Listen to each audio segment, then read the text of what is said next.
오늘 우리에게 주신 하나님 말씀은 신명기 17장 1절에서 13절 말씀입니다.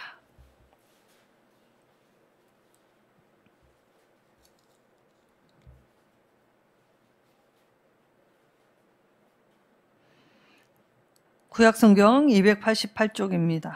1절에서 13절 말씀 한 절씩 교독하도록 하겠습니다. 흠이나 악질이 있는 소와 양은 아무것도 내 하나님 여호와께 드리지 말지니 이는 내 하나님 여호와께 가증한 것이 됨이니라.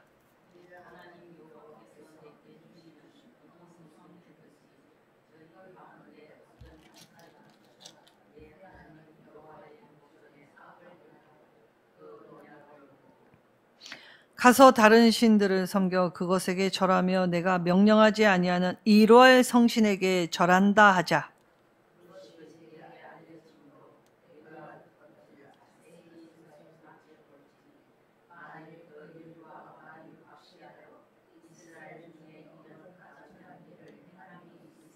너는 그 악을 행한 남자나 여자를 내 성문으로 끌어내고 그 남자나 여자를 돌로 쳐 죽이되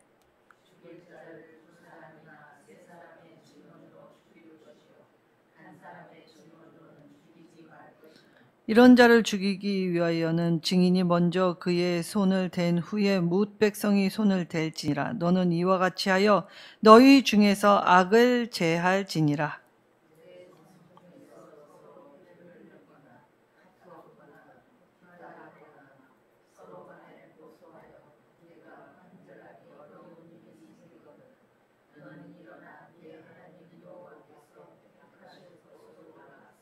레위 사람 제사장과 당시 재판장에게 나아가서 물으라. 그리하면 그들이 어떻게 판단할지를 네게 가르치리니.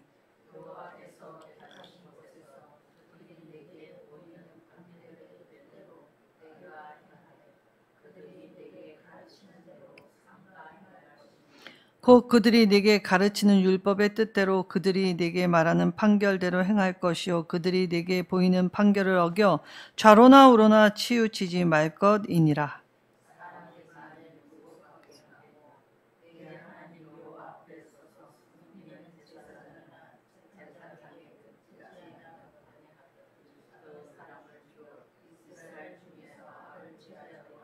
함께 읽겠습니다. 그리하면 온 백성이 듣고 두려워하여 다시는 무법하게 행하지 아니하리라. 아멘. 자, 하나님만 바라보고 예배할 때 올바른 경배의 방법으로 이제 이 하나님 앞에 이 예배에 관련된 지침사항 오늘 말씀입니다. 자, 우리는 일주일에 몇 안 되는 시간을 예배에 드립니다. 그리고 더 많은 시간을 세상에 나가 살아가게 되지요. 근데 우리가 잘못 생각하는 것이 무엇이 있냐면 예배 드리는 때만 예배고 우리의 삶은 별개로 나누었기 때문입니다. 자, 오늘날 우리나라와 저 북한은 굉장히 판이하지요. 자, 공산주의와 자유 대한민주주의 대한민국은 전혀 다른 나라입니다. 같은 민족이었는데 전혀 다른 길을 걸어가게 됐지요. 그렇다 하여 북한 땅에 지금 하나님께 예배드리는 사람들이 없습니까? 아직도 많습니다. 근데 그들은 핍박을 받으면서도 지금 신앙의 순전함을 지키고 있지요. 근데 반면 우리는 곳곳에 십자가 예배당이 언제나 마음만 먹으면 갈 수 있는 거리에 그리고 여기저기에 굉장히 많이 있습니다. 근데 우리 이렇게 예배해도 될까요? 자, 저 북한 땅에 수많은 이야기들이 들려지지요. 자, 숨어서 하나님께 예배하기 위하여 목숨 걸고 예배 드리는 자들이 있습니다. 자, 이때 발각되면 여차 없이 다 즉결 처형을 당하게 되죠. 자, 이때 공산당의 잔인함은 어린아이부터 시작합니다. 왜냐? 제일 취약한 것을 건드리면 배교하지 않을까 하여. 자, 이때 어린아이가 얼마나 두려웠겠습니까? 그래서 엄마, 엄마 부르면서 울부짖을 때 이 어린아이의 음성을 들은 엄마, 이 눈물을 머금고 단호하게 울지 말라! 라고 호통을 칩니다. 이제 곧 하나님 나라 갈 건데 왜 울면서 가느냐고. 그 아이가 엄마의 호통을 들으면서 엄마 죄송해요 라고 했다고 이 어느 목사님이 이 이야기를 하는 소리를 제가 들었습니다. 자, 우리 너무나 편하게 예배하고 있죠. 성경책 가져오지 않아도 핸드폰 곳곳에 이 성경 어플들 찬송가 참 많이 있습니다. 다양한 버전으로 우리는 자유롭게 볼 수 있지요. 그리고 교회에 오면 친절하게 다 보여줍니다. 자, 성경책 가져올 필요가 없는 시대가 되었습니다. 자, 어머니의 손때 묻은 성경책은 옛말이 되었습니다. 자, 굳이 성경책까지 가지고 다니지 않아도 이 핸드폰 하나 가지고 가면 된다라고 생각하는 시대. 그리고 교회에 오면 내가 눈이 어두워서 찾지 못한다 핑계할 수 없을 만큼 이 다양한 편리시설로 교인들이 이 예배 드릴 때 조금의 불편함을 주지 않도록 이 다양한 것들이 많아졌습니다. 자, 그런데 우리는 무엇을 하고 있습니까? 배가 불렀고 편해졌고 그런데 신앙은 점점점 약해집니다. 근데 저 북한 땅에는 신앙의 자유가 없고 발각되면 죽을 수밖에 없는 그 순간에도 그들은 모여 예배드리고 있다는 것이죠. 자, 그렇다면 자, 오늘날에 우리가 드리는 예배, 자, 길어야 새벽 기도 5번이나 6번, 수요 예배, 금요 기도회, 그리고 이제 금요 철야라는 말이 없어졌지요. 밤새워 기도하지 않기 때문에 금요 기도회로 용어가 바뀌었습니다. 그리고 주일 예배. 자, 그러면 우리의 일주일의 많은 시간은 삶에서 지내는 시간이 더 많지요. 그럼 고작 이렇게 8번에서 9번의 말씀을 듣는 것으로 이 많은 시간을 견디고 이기고 버틸 수 있겠습니까? 그렇지 않죠. 하나님 말씀은 수시로 주야로 늘 읽어도 사실 우리가 내 의지를 갖고 따르는 것 쉽지 않다라는 걸 우리는 신앙생활 하면 할수록 알아가게 됩니다. 하나님은 예배드리는 그 시간만 예배 시간이 아니라 그 예배의 연장선, 삶에서 드리는 예배가 진짜다라고 말씀하셨지요. 자, 예배 드리는 사람들은 모두 하나님의 언약 백성이 되었다. 그래서 우리의 정체성은 하나님과 언약을 맺은 자들입니다. 그럼 반대로 하나님과 언약을 깨트린 사람들은 무엇입니까? 악인이죠. 악인으로 규정하셨습니다. 하나님 대신에 하나님의 자리에 그 어떤 것을 두는 모든 행위를 일체 이 하나님을 대신하는 행위는 우상숭배 행위다라고 말씀하셨죠. 자, 우상숭배자는 철저히 죽음뿐이다라고 결국을 말씀하십니다. 자, 언약을 지키느냐, 언약을 파괴하느냐, 나의 삶에서 사느냐 죽느냐의 문제이지요. 자, 하나님과 맺은 언약을 배반한 것으로 보이는 것. 자, 오늘 말씀 안에서 하나님의 이 언약을 배반한 것으로 보이는 우상숭배들 어떤 것이 있었느냐? 제일 미련한 것, 하나님이 창조하신 피조 세계를 섬기는 것이죠.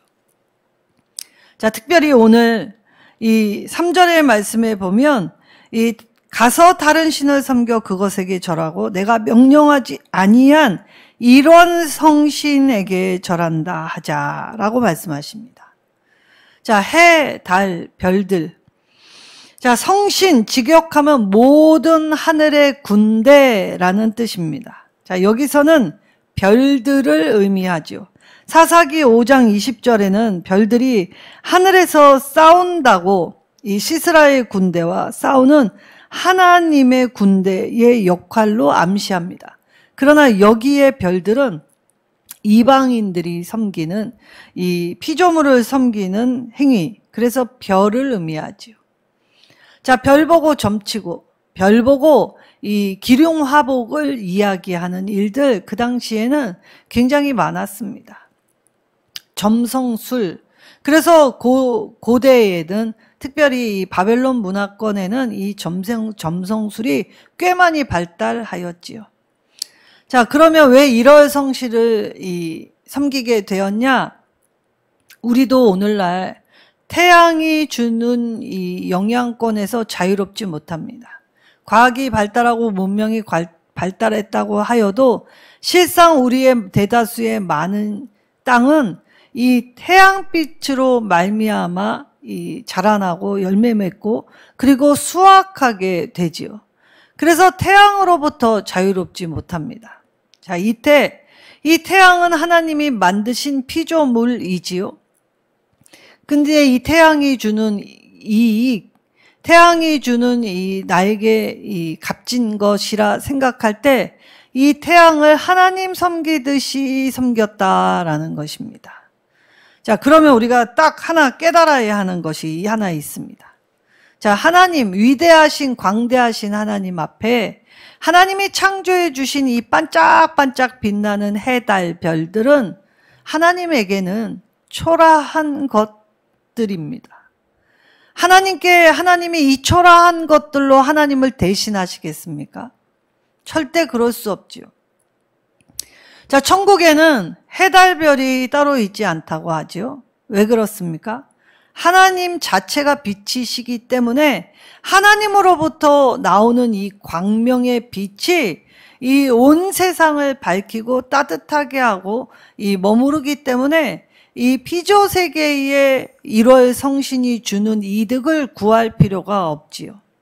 그래서 천국에는 빛으로 찬란한 곳입니다. 어두움이 없지요. 그리고 천국엔 질병이 없습니다. 그리고 아픔이 없지요. 상처가 없습니다. 여긴 욕심 부리며 살 필요가 없기 때문입니다.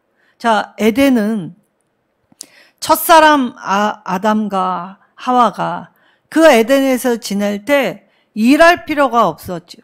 동물과 함께 놀고 그리고 그 피조세계, 하나님이 창조하신 피조세계 안에서 어우러지며 마음껏 임의로 먹을 수 있었습니다. 자, 먹다가 쉬고 먹다가 자고 먹다가 놀고 그리고 하나님의 말씀이 들리면 기쁜 마음으로 화답했던 곳 에덴이었지요. 근데 그 에덴에 유일하게 하나님의 시험 장치, 하나님의 하나님 되심을 알리는 장치, 선악과를 먹지 말라라고 하는 그 한 가지의 명령을 어겨서 에덴을 잃어버렸습니다.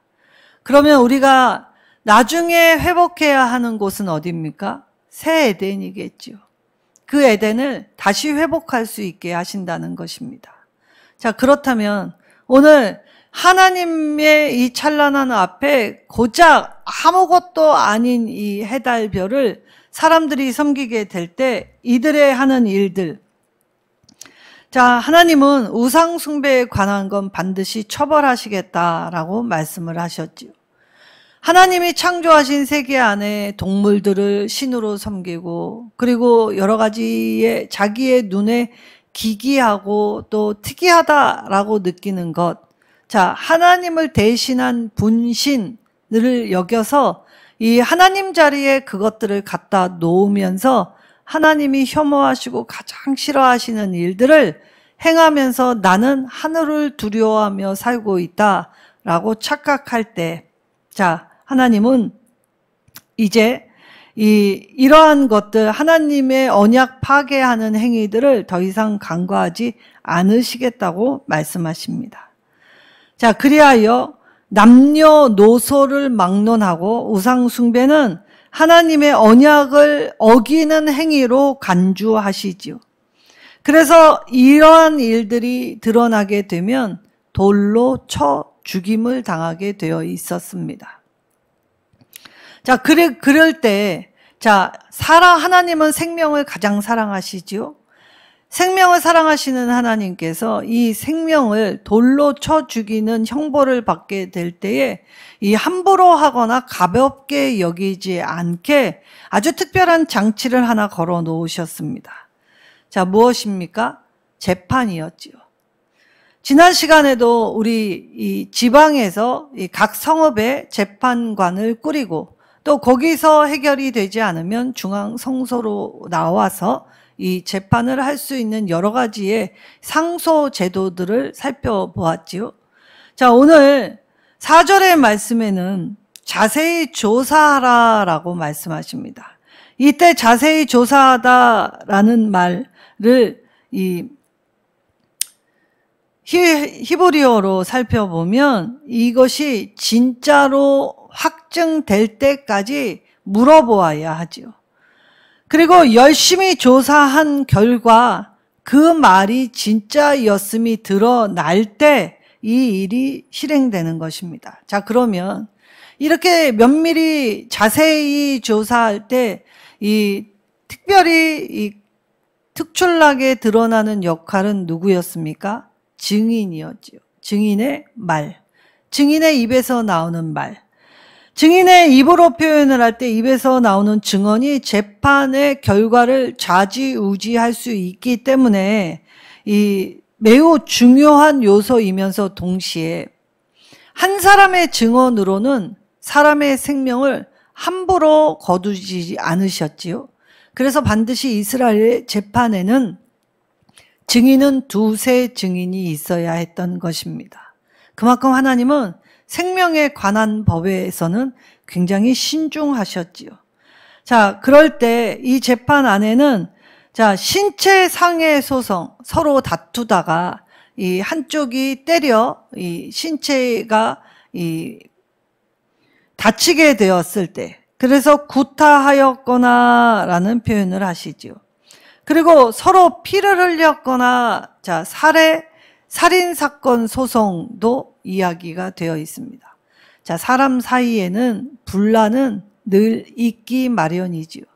하나님은 이 분란을 최소화하기 위하여 이 재판이라는 것을 두셨을 때에 이 재판에 있어서 이 생명에 관한 일은 더더욱이 이 신중에 신중, 그래서 자세히 면밀히 이 관찰하여야 했지요. 그래서 9절에 이 나아가서 물으라라고 말씀하십니다. 이때 이 히브리어가 찾다 자문을 구하다 라는 뜻이죠. 자, 개인 소송이 회소송에 휘말리게 될 때 개인적으로 해결해 보려고 한다면 참 어렵지 않겠습니까?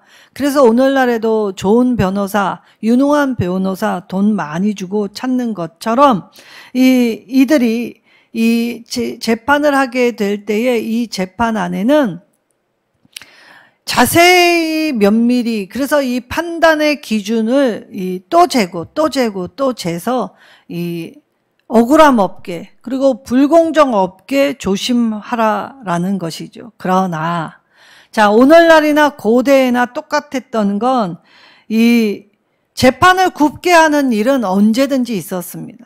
자, 오늘날 요즘 판사들이 이 판결을 내리는 걸 보면 경악을 금치 못할 때도 있고 화가 날 때도 있습니다.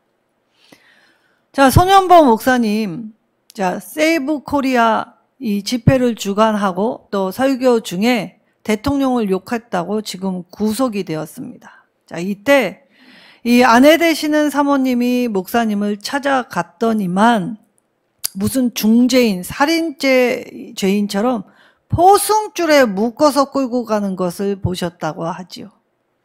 자, 이럴 때 이제 교회도 안전한 곳이 되지 못했습니다. 우리나라가 이 나라님 욕한다고 잡아가는 나라가 아니었습니다.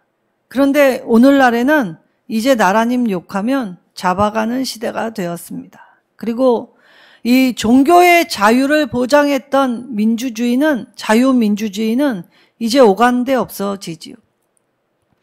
중국 공산당이 하는 일들을 지금 우리나라 정부나 정치가들이 행하고 있습니다. 전혀 꺼리끼지 않습니다. 자, 이 말들 누군가 보고 펴날르면 저도 안전하다고 할 수 없지요. 그러나 나라가 망할 땐 기독교인들은 잠잠할 수 없었습니다. 항상 기독교인들은 일어났지요. 나라 사랑하는 마음을 가지고 일어났습니다.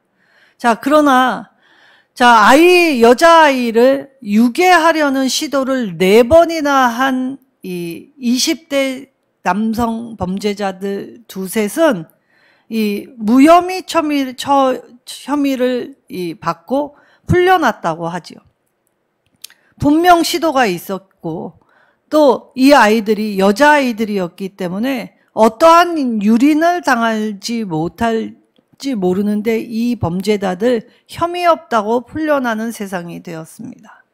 자, 그러면 재판에서 이러한 일들이 일어나게 되면 사람은 살만한 곳이 되지 못하게 되겠지요. 자, 고대에는 재판을 굳게 하는 일, 거짓 증언하는 일 있었습니다. 그리고 두 번째, 뇌물을 주어서 재판을 굽게 하는 일. 그래서 시대를 막론하고 이런 일들은 비일비재하였지요. 잠언 6장 35절과 미가서 7장 3절에는 이 문제를 근본적으로 이제 근절해 보려는 시도, 그래서 벌금을 부과하게 하였습니다. 그리고 그 시대의 함무라비 법전 안에도 재판관이 뇌물 받고 판결을 바꾸는 사건을 발각하면 그 재판을 주관했던 재판장에게 벌금을 물리고 그 직을 영구 박탈했다라는 기록이 있죠. 그래서 영원히 면직시키는 벌을 내렸다라고 합니다. 자, 그러나 재판을 할 때는 증인 있는 재판도 있지만 증인이 없는 재판이 있을 수 있지요. 자, 그러면 어떻게 할 거냐?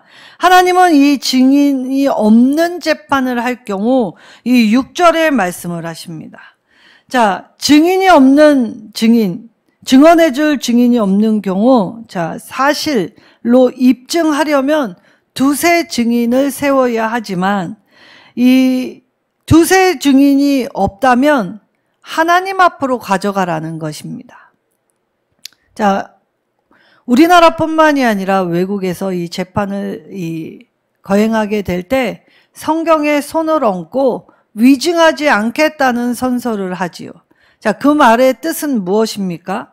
자, 만약에 내가 위증을 하여서 이 잘못된 이 판결을 굽는 일에 일조를 하면 하나님께 저주를 받아도 좋습니다. 라는 뜻입니다.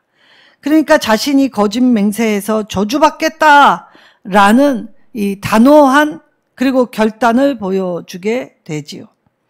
자, 민수기 5장 11절에서 31절에는 의심받는 여인의 소재, 이 재판도 나와 있습니다. 자, 남편이 아내의 이 음행을 의심하여 할 때 사실 증거가 없고, 근데 이 자기의 심증안은 확실하기 때문에 이럴 때 이 난해한 재판을 가지고 하나님께로 나오게 되었지요. 자, 이때 그 죄를 지은 것이 사실이면 벌을 받는 건 마땅한 일입니다.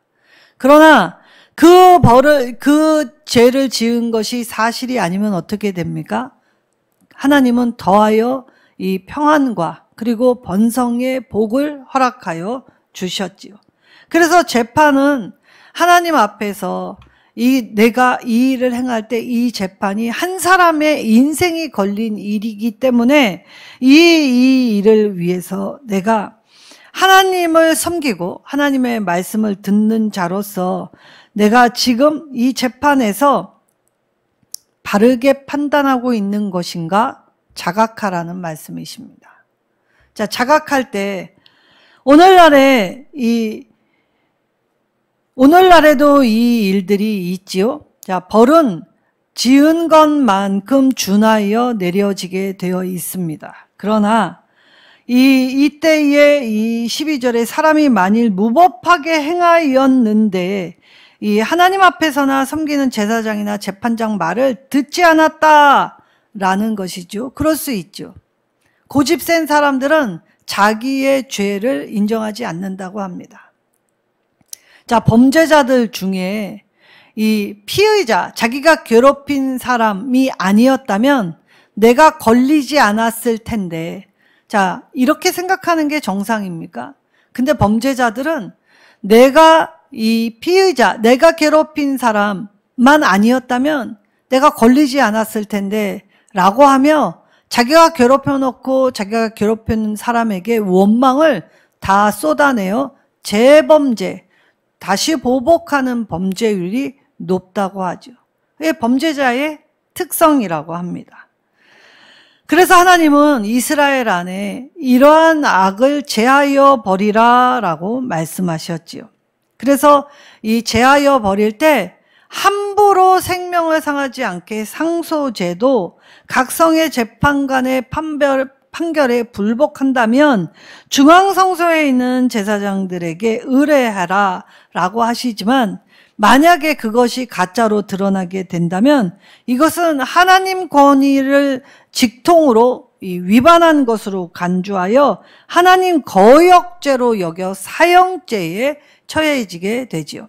자, 오늘날에도 가볍게 훈계나 이 벌금으로 끝날 수 있는 범죄를 자기의 감정을 제어 못해서 이 어마어마한 형량을 맞는 어리석은 사람들이 참 많습니다.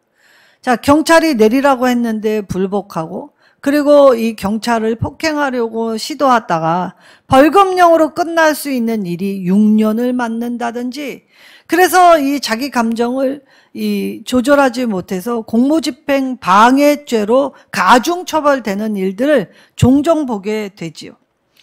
자, 그러면 형식은 최고의 권위를 앞세워서 이 재판을 하지만 사실 실상은 재판 안에는 우리의 이해관계, 그리고 우리의 욕망, 이 갈등, 이런 것들로 사실 재판이 굽게 되는 일들이 많아지기 때문에 오늘 하나님의 재판 안에서는 하나님의 권위를 내세우기 전에 그분의 거룩한 이름을 내가 혹여 이 부끄러운 일로 하나님의 이름을 더럽히지는 않았는지 더 깊게 고심하고 생각하여 바른 판결을 할 수 있도록 이 판결을 내리는 자도 하나님 앞에 기도하고 고심하며 나아가라고 하셨던 것이지요. 자, 공의를 유지하기 위한 기본 제도를 이처럼 상세하게 말씀해 주셨습니다.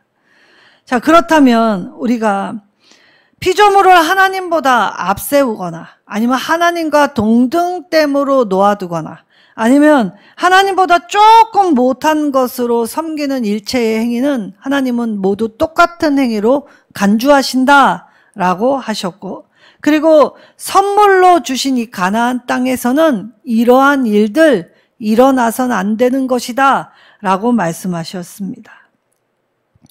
그리고 간음, 특별히 간음은 하나님의 언약을 파괴하는 행위, 가정, 그러니까 당사자간이 아니라 관계 모두를 깨치는 행위이기 때문에 정말 가혹하리만큼 형벌에 처해지게 되죠. 이때 만약에 간음이 사실로 밝혀지면 그 사람의 가족 구성원들이 이 돌로 치는 형벌에 같이 해야 합니다. 자기의 식구인데 죄를 지었어도 그래도 가족인데 돌로 치는 행위가 쉬운 일이었겠습니까? 그런데 하나님은 이 가족들도 돌로 치는 일에 제일 먼저 앞장서게 하십니다. 자, 이럴 때 하나님이 잔혹하신 분이신가? 라고 오해를 하죠. 그러나 그렇지 않죠.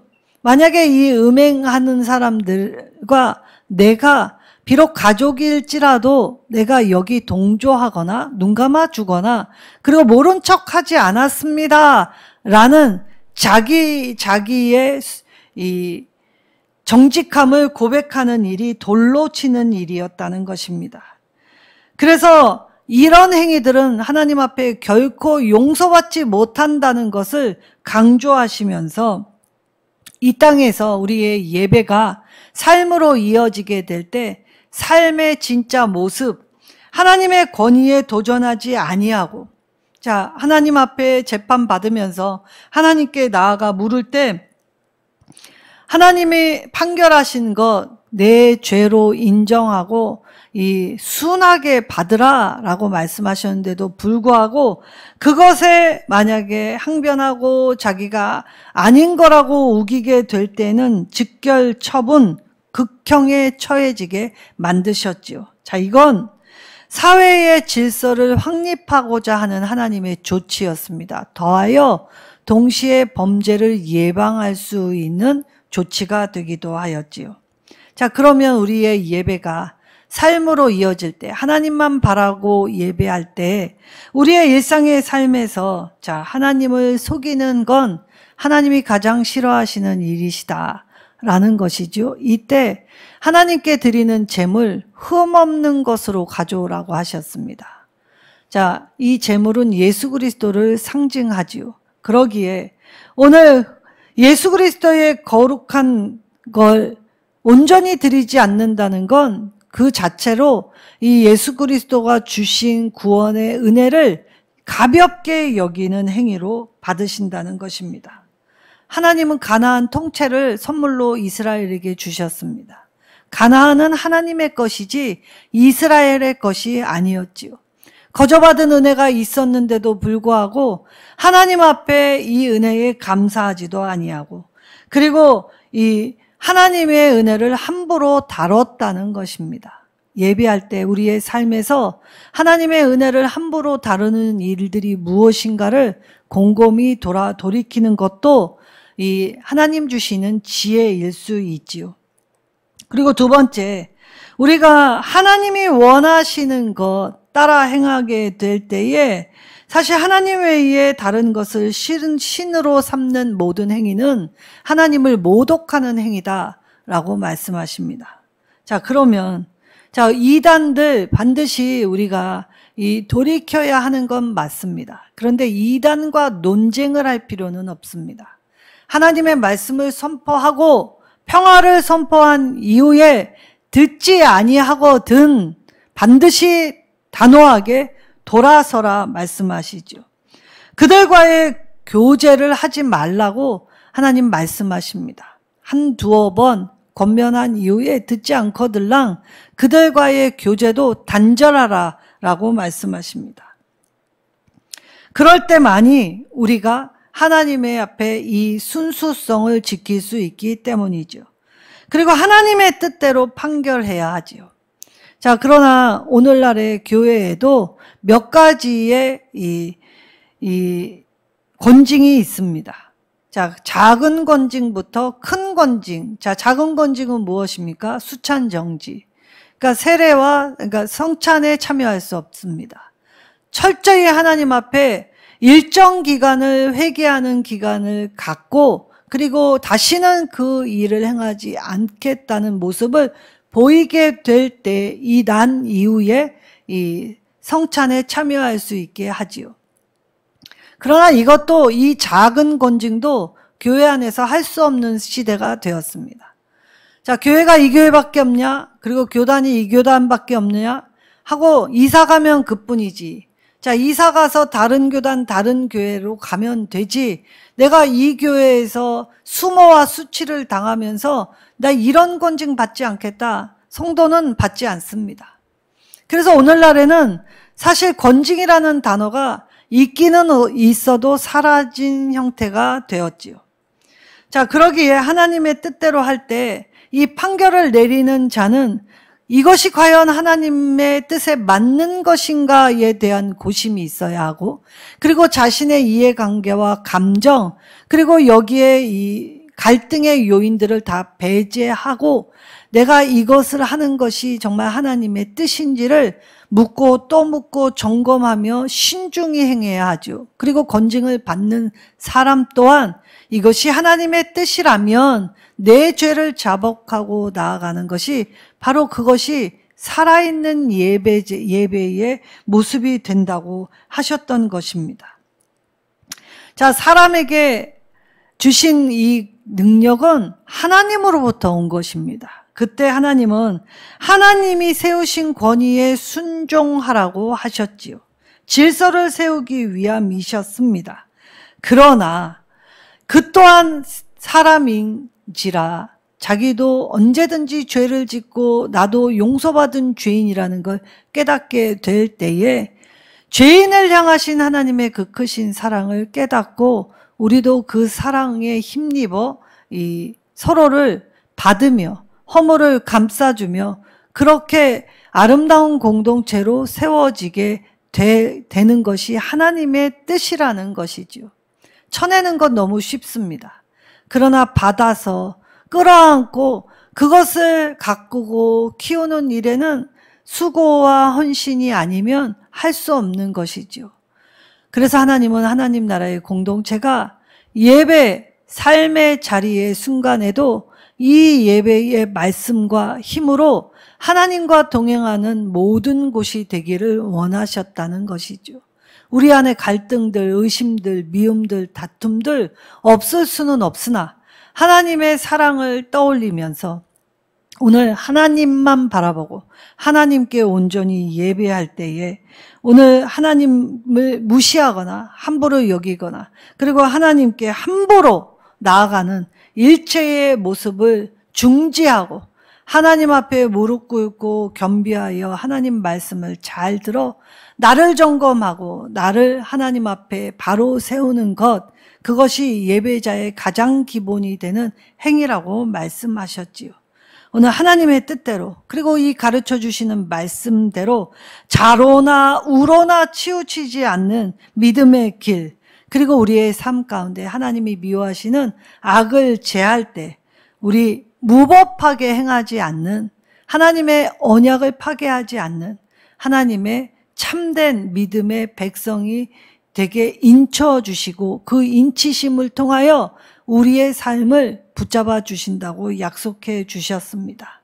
우리 올바르게 하나님의 방법대로 예배하고 기도하고, 그래서 작금의 어려운 현실도 하나님이 어떻게 이끌어 가시는지 잘 보면서 감사하게 되시는 저와 여러분 되시기를 예수님의 이름으로 축원합니다.